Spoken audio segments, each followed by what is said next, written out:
6:58 de la mañana, vamos a ir a la segunda hora de transmisión, así que vecinos queridos, abrazo grande, amigos. María Mercedes ya nos acompaña. ¿Este es anaranjado? O Robert, meloncito sí. es, ¿no? Coral. Coral, mire usted. Durazno. Cada día uno aprende más de la terminología de los colores de los vestidos. Así es. De cualquier forma, bienvenido. ¿Qué tal, Robert? Amigos, bienvenidos a una nueva jornada informativa. Listos, contentos con toda la información para poderles comentar y tenerles informados. Y sobre todo con buen ánimo para comenzar el día. Hay sol, así que usted prepare el día para que sea bueno. Hoy estaremos con el alcalde de la ciudad, vamos a preguntarle algunas cosillas. Esto será entre las 8 de la mañana, 8:10, 8:15 aproximadamente, en el primer noticiero de Cuidado con la Gente. Estaremos hablando, comentando las problemáticas de la ciudad. Al fin, honrados nosotros de recibir a la primera autoridad de la ciudad. Bueno, para que nos venga y nos cuente. Esperábamos ya. Esto es un noticiero de la gente, entonces con la gente. Así Justo de rápido. necesario recibir. Pero faltaba más. En la Corte Nacional de Justicia se negó la prisión preventiva para el expresidente Lenín Moreno. Sí, efectivamente. Esto porque el conjuez había indicado que el exmandatario deberá presentarse solamente una vez al mes en la Embajada de Paraguay, que es donde él reside. Ese fue el petitorio inicial del expresidente. Aquí ya le dieron una respuesta. Tras la decisión del conjuez de la Corte Nacional de Justicia, Bayardo Espinosa, quien rechazó el pedido del fiscal subrogante Wilson Toainga de dictar prisión preventiva en contra del expresidente de la República, Lenín Moreno, y su esposa, Rocío González, los acusados por fiscalía podrán defenderse en libertad. Es responsabilidad del juez, tal así argumentado, es lo que nosotros como defensas técnicas, y creo, y hablo por todos los colegas, hemos manifestado desde el inicio que no existen los indicios necesarios para poder aquí determinar un cohecho. El juez lo ha dicho esto en esta resolución. Faltan 30 días todavía de instrucción fiscal debido a la vinculación que se ha realizado de 3 personas más. En ese sentido, tenemos 30 días más para aportar con elementos de descargo, más elementos de descargo de los que hemos ingresado hasta el día de hoy. De esta manera, Moreno y su cónyuge recibieron medidas distintas en las que se apunta la presentación periódica durante los 10 primeros días de cada mes en la sede diplomática del Ecuador en Asunción, Paraguay. Vamos a pedir una aclaración al señor juez para que se tome en cuenta que desde los primeros 10 días de julio sean las presentaciones ante la embajada y desde ese día se cuenten los 4 meses tal como dispuso el señor juez. Lenín Moreno es uno de los 7 procesados por cohecho dentro del caso llamado Sinohidro. Anteriormente el exmandatario recibió la orden de presentarse cada 15 días, sin embargo nunca lo hizo. Informó Javier Rosero. Recientes reformas de artículos del Código Orgánico Integral Penal estarían criminalizando la labor de profesionales del derecho. Así lo anuncia el Colegio de Abogados de Pichincha, que presentó ya una demanda de inconstitucionalidad. Preocupados, llegaron hasta la Corte Constitucional en la ciudad de Quito profesionales del derecho para dejar sentado su malestar a través de una demanda de inconstitucionalidad a recientes reformas a varios artículos del Código Orgánico Integral Penal. En total, 8. Principalmente el artículo 369 de esta reforma al Código de Relación, que refiere a delincuencia organizada, permite o da la posibilidad de que a quienes presten asesoría técnica, financiera, jurídica, puedan ser considerados como colaboradores. ¿Eso qué implica? Que se podría criminalizar la profesión, no solo de los abogados, también de financieros, de economistas, contadores, médicos. Los cambios se dieron tras la ola de inseguridad que enfrenta el país. Es así que las denominadas vacunas pasó de 7 a 10 años de pena privativa de la libertad. Se incorporó la figura de reclutamiento a menores con fines delictivos, con una pena de 10 a 13 años de cárcel y de 13 a 16 casos de terrorismo, entre otros. Es decir, otra cosa es de aquellos que están involucrados, por ejemplo, como abogados dentro de los cárteles del narcotráfico. Eso también existe. O pueden haber también contadores de las agencias del narcotráfico, pero eso es otra cosa. Ya eso lo vimos en Colombia, por ejemplo. Pero el caso de aquel profesional que por A o B es contratado para ejercer la defensa de alguien, ¿qué tiene que ver con el asunto de la participación en un presunto delito? Por otro lado, cuestionan las denominadas de espías que se puedan desarrollar al margen de la ley. Es decir, que los agentes investigadores que van conociendo los procesos, las investigaciones, puedan hacer estas escuchas, puedan tomar fotos, puedan hacer seguimientos sin tener autorización judicial. Y aquí el debido proceso determina que deben tener autorización judicial para que se proceda a esas actuaciones. En el Colegio de Abogados de Pichincha lo califican como estigmatización. Esperamos que la Corte Constitucional nos pueda atender de manera inmediata. Estamos presentando también una medida cautelar donde solicitamos la suspensión de esta normativa para que no existan estos procesos investigativos mientras atiende la Corte Constitucional. En este punto lo único cierto es que las modificaciones están en vigencia, informó Héctor Romero. Más de medio centenar de organizaciones y partidos políticos han solicitado al Consejo Nacional Electoral la reprogramación de sus procesos de democracia interna. Esto tras el fallo del Tribunal Contencioso, mientras el binomio presidencial Daniel Noboa-Verónica Abad es el primero oficialmente ya inscrito. Les guste o no, a varias organizaciones y partidos políticos deberán acoplarse a las nuevas reglas del juego una vez que el Tribunal Contencioso Electoral TSE dispuso que se aplique la paridad de género en el binomio presidencial y 50% para mujeres y hombres en las candidaturas a la Asamblea Nacional. Efectivamente, el plazo para el proceso de primaria se ha ampliado hasta el 10 de junio. Entonces, la reprogramación ha sido en su gran mayoría por casi todas las organizaciones políticas, de todas las que teníamos programadas.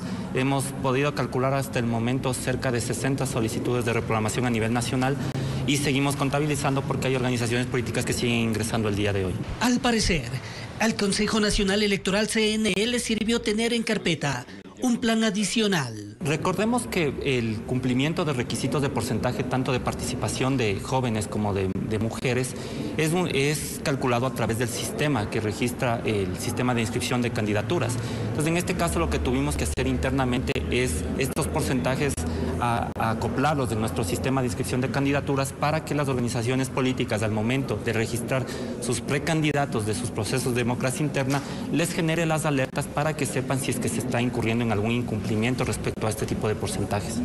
Quizás los problemas los tendrían las propias organizaciones por la falta de cuadros que los represente. Supongo que a la mayoría sí, a nosotros en cierto nivel, porque como nuestro movimiento es joven, apenas tenemos un año, tenemos líderes y lideresas con ese objetivo.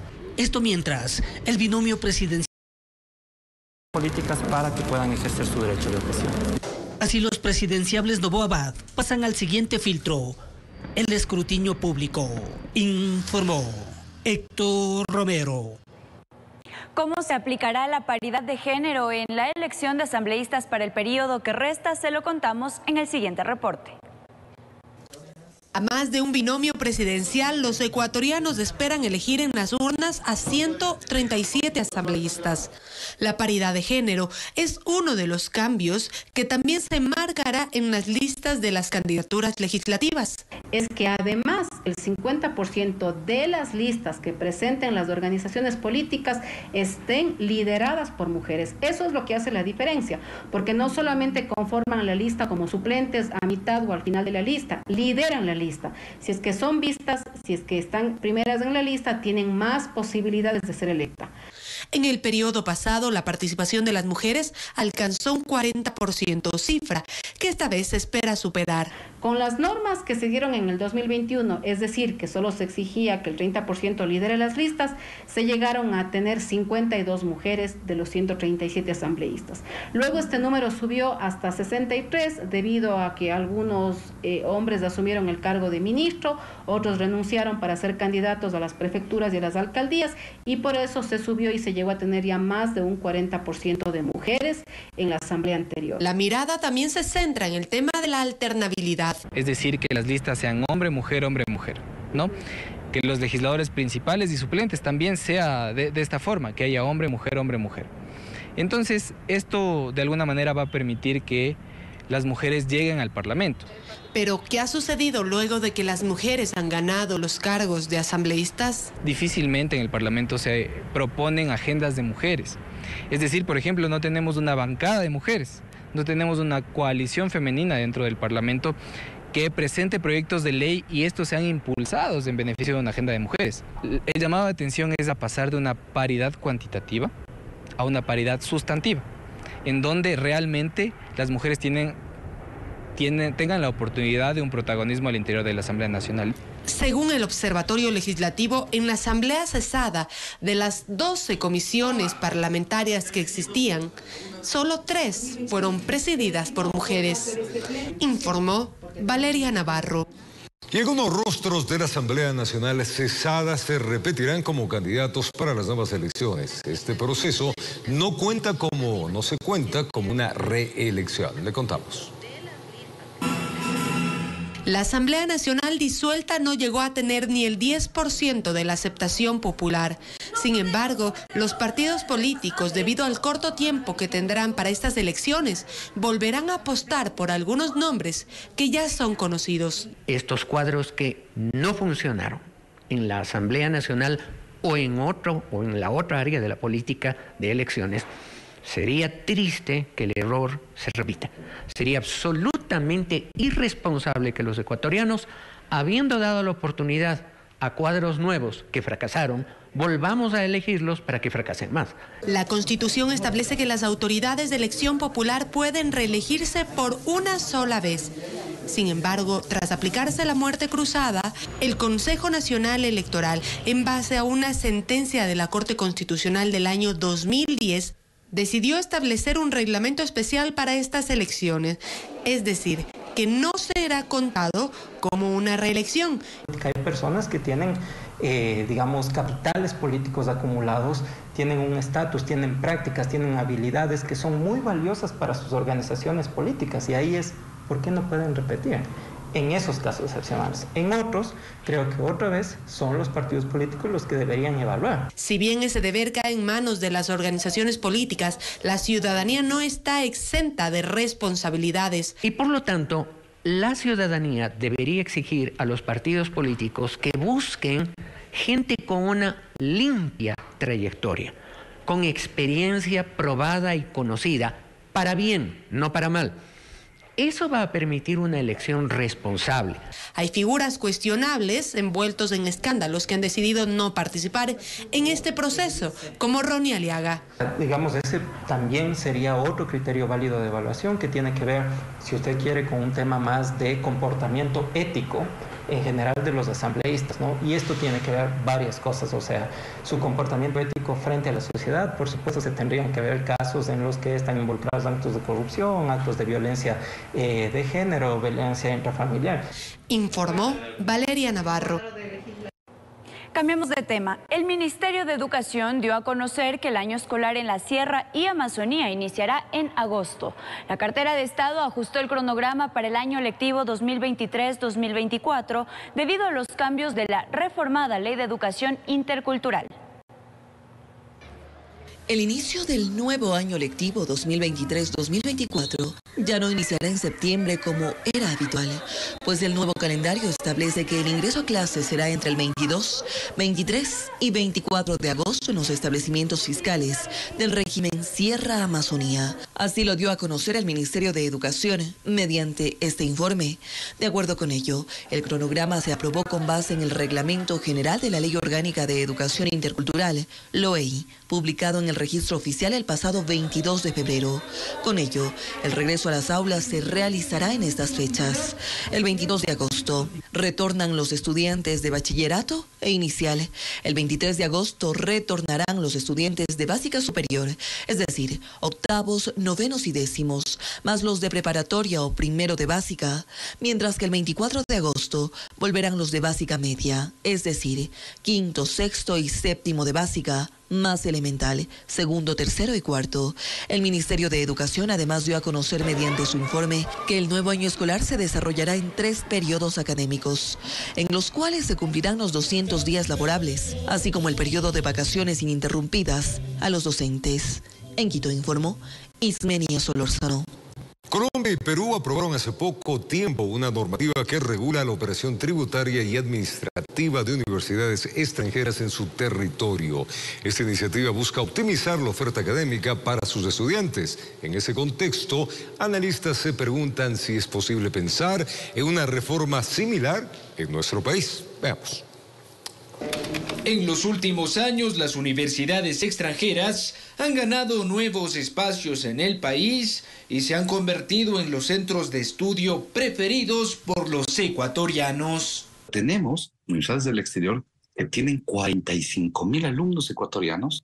Analistas consideran que varias de estas casas de estudio no estarían operando con las mismas condiciones que las universidades ecuatorianas. Las universidades no pagan impuesto a la renta. En la medida, todos sus excedentes universitarios los reinviertan en la universidad. Estas universidades, y las del exterior me refiero, no nos dejan ninguna contribución fiscal, cero. Ni IVA, ni impuesto a la renta, nada. Los bajos costos y las facilidades de estudio de algunas universidades extranjeras indican estarían generando en el país una suerte de competencia desleal. Es muy sano que haya competencia entre universidades, pero igualmente es sano evitar que haya otras instituciones que a veces quizás no tienen las mismas reglas de juego.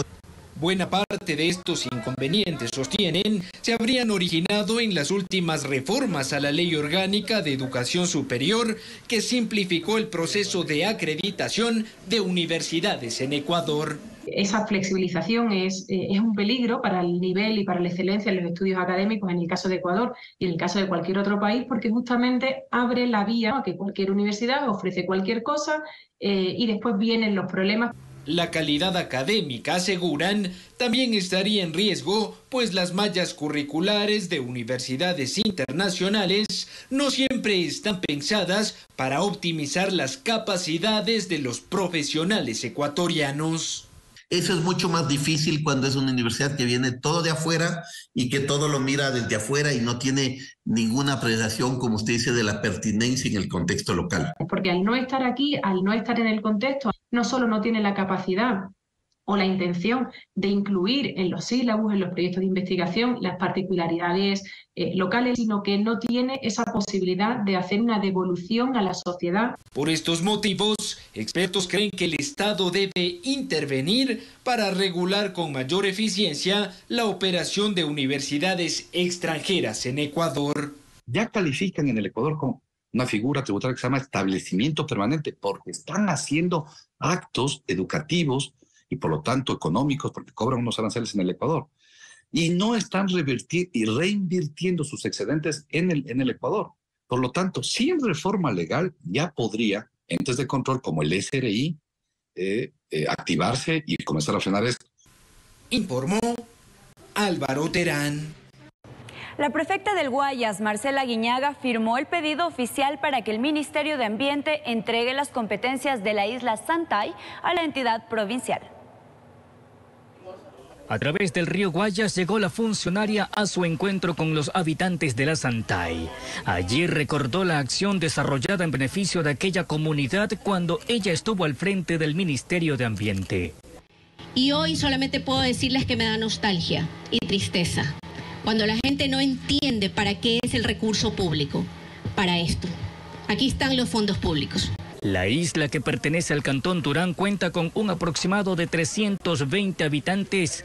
Ellos aseguran que en la actualidad la obra del 2014 solo es un recuerdo de viejos tiempos. Esa situación ha cambiado. A diferencia del 2014, que fue la inauguración, que llegaron muchos y millones de turistas a visitar el área de recreacional de Isla Santay, en la actualidad es pésimo. Hoy por hoy en la actualidad, pues lo que recibimos tal vez al mes, le pongo tal vez, no llegamos ni a unos 800 turistas. La planta de tratamiento de las aguas residuales no funciona. La misma suerte ocurre con la máquina encargada de proveerles el agua potable. Y eso les obliga a realizar una gran inversión para llevar el líquido vital desde Guayaquil. El agua potable viene en Gabarra. Nosotros nos dotamos de Gabarra cada 2 semanas. Cada una semana solicitamos 2 Gabarras. ¿En qué aspecto? La Gabarra nos cuesta $200 por Gabarra para llenar un tanque de 25 metros cúbicos. Por ese motivo, en el marco del Día Mundial del Medio Ambiente, Aguiñaga llegó para conversar con ellos y firmar el pedido formal para que el ministerio respectivo le entregue las competencias. Para requerir del Ministerio del Ambiente la competencia para el comanejo de esta área protegida. ¿Queremos recursos? No. No le estamos pidiendo la transferencia de la competencia con recursos al Ministerio del Ambiente. Pero como está, creo que esto es una inversión no menor de $5 millones. Informó José Morales.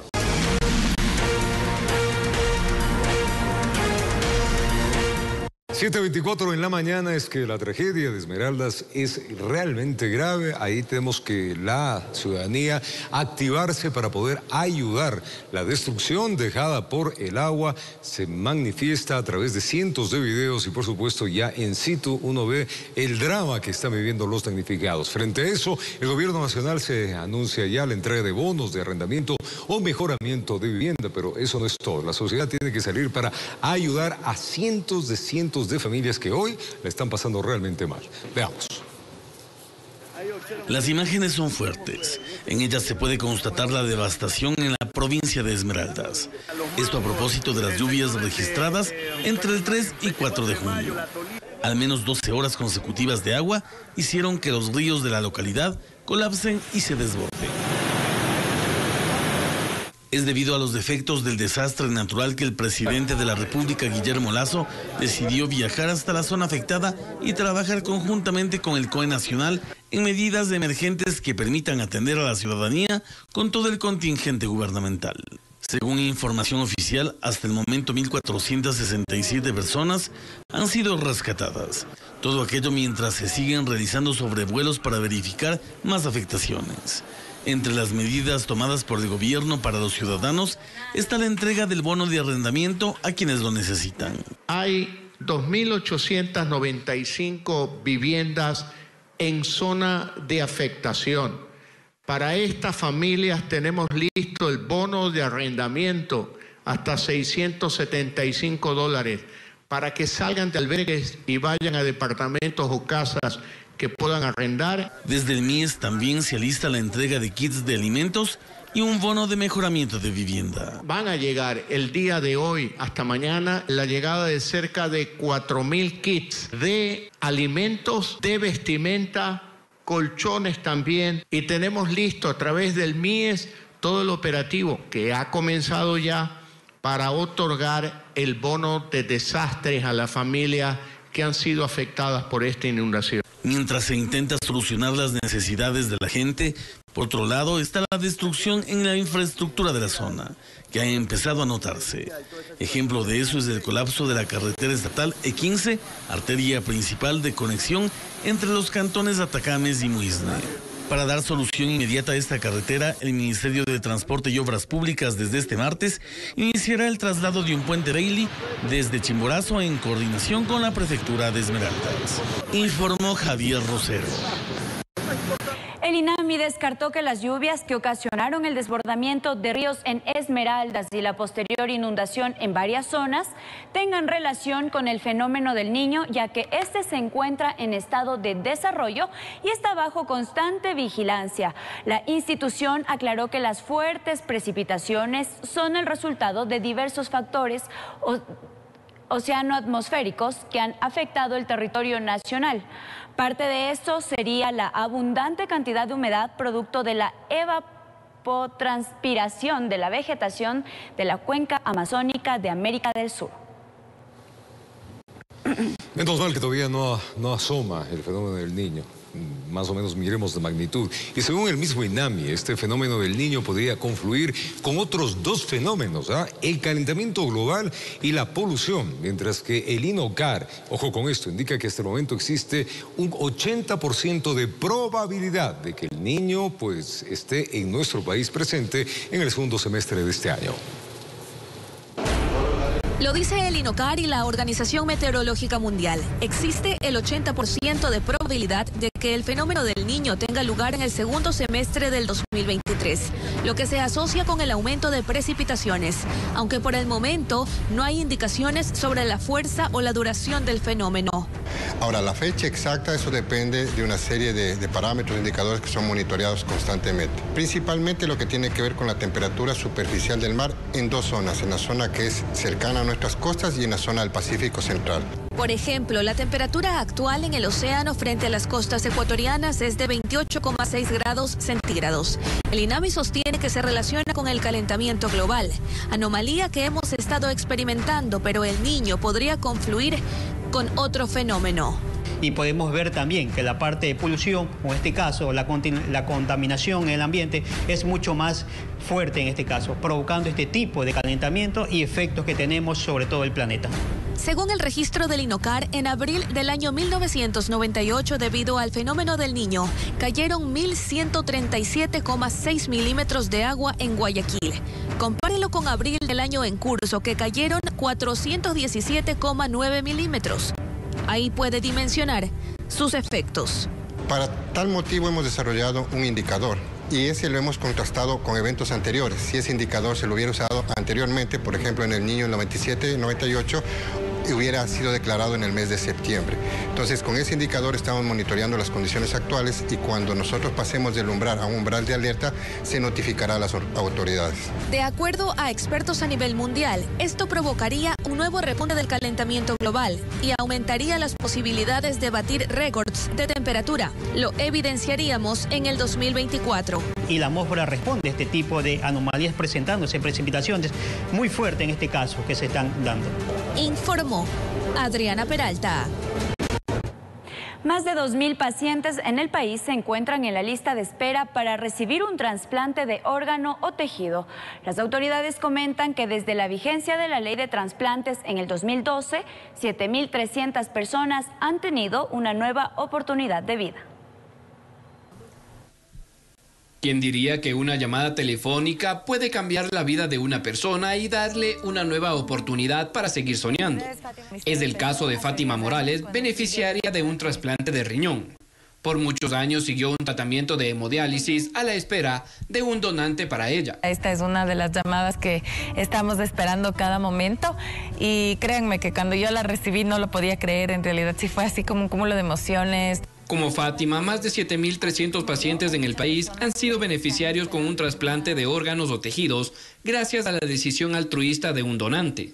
Cada donante puede ofrecer vida hasta a 8 personas y puede ofrecer tejidos hasta 30 personas. Las estadísticas de posibles donantes en el país, personas que han indicado en el registro civil su aceptación, ha ido disminuyendo en los últimos años. Según cifras del INDOT, actualmente el 70% de los ciudadanos aptos para ser donantes han registrado su aceptación. Ciertas provincias como la Amazonía y la costa apenas 50%. Desafortunadamente vemos que en las estadísticas en el país el porcentaje de ecuatorianos que dicen sí va bajando. La lista de espera en el Ecuador sobrepasa los 2.000 pacientes y sin una cultura de donación que incentive a las personas a donar sus órganos, esta espera los puede llevar hasta la muerte. Nos es difícil hablar sobre la muerte. Nos es difícil conversar con nuestra familia, con nuestros amigos. ¿Qué va a pasar después de la muerte? Si yo quiero trascender, si quiero ayudar a alguien. Esto sin contar el costo en términos económicos que resulta un tratamiento médico de un paciente que necesita un trasplante, a la calidad de vida y nuevas oportunidades que puede recibir con un nuevo órgano. El costo de un trasplante, incluido todo el proceso de seguimiento, implica un costo de alrededor de $60,000. Eso se cubre con apenas 2 años de diálisis. En la actualidad el INDOT es el órgano rector de los trasplantes de órganos en el país y trabaja en la incorporación de políticas públicas de prevención y concientizar en la importancia de ser donante para salvar vidas. Informó Mauricio Sánchez. La Policía Nacional realizó el lanzamiento del Festival Atlético Yo Vivo Sin Drogas. Tú decides. Se efectuará el 25 de junio en 6 cantones del país. Vamos a conocer más de esta carrera en el siguiente reportaje. Se trata de la 13ª carrera que se realizará a nivel nacional y la número 11 a nivel internacional. En nuestro país se dará en Quito, Portoviejo, Napo, Loja, Santo Domingo y Guayaquil. En este año se tiene previsto aproximadamente en la ciudad de Guayaquil que asistan 10.000 personas y en las 5 provincias que se va a desarrollar este evento un aproximado de 40.000 a 50.000 personas. En 6 cantones del Ecuador, entre esos Guayaquil, donde van a haber 10.000 corredores en familia, 5 kilómetros, la carrera termina en Parque Samanes. Es una manera de incentivar a nuestra juventud y a nuestras familias y que vean que hay otros caminos, buenos pasos, buenos caminos como el camino del deporte. Organizada por la Jefatura de Investigación Antidrogas de la Policía Nacional de la Zona 8. La carrera atlética Yo Vivo Sin Drogas, Tú Decides se efectuará el próximo domingo 25 de junio y arrancará a las 7 de la mañana en la modalidad abierta de 5 kilómetros. Las categorías están abiertas a niños, niñas, adolescentes, adultos y adultos mayores, con la finalidad de que participen en esta carrera, que va a ser inclusive específicamente para personas con discapacidad. O varios de los premios van a ser entregados por parte de las universidades con la finalidad de que se establezcan ciertas becas de educación. Las inscripciones se las recibe hasta el día 23 de junio y de igual manera la salida del recorrido aquí a Guayaquil específicamente es por la avenida Teodoro Maldonado Oleas y avenida Francisco de Orellana, y la llegada es al ingreso de la explanada del Parque Samanes. Las camisetas se entregarán el 24 de junio. Informó Roselena Vascones. Con el propósito de combatir la delincuencia, autoridades de la provincia de La Suay conformaron el Consejo Provincial de Seguridad. Este organismo será el encargado de realizar todas las acciones conjuntas en favor de los habitantes. Ante el problema delincuencial existente en Cuenca y en el Azuay, se conformó el Consejo Provincial de Seguridad, entidad integrada por alcaldes, prefecto, policía, ejército y todas las instituciones de gobierno y de justicia.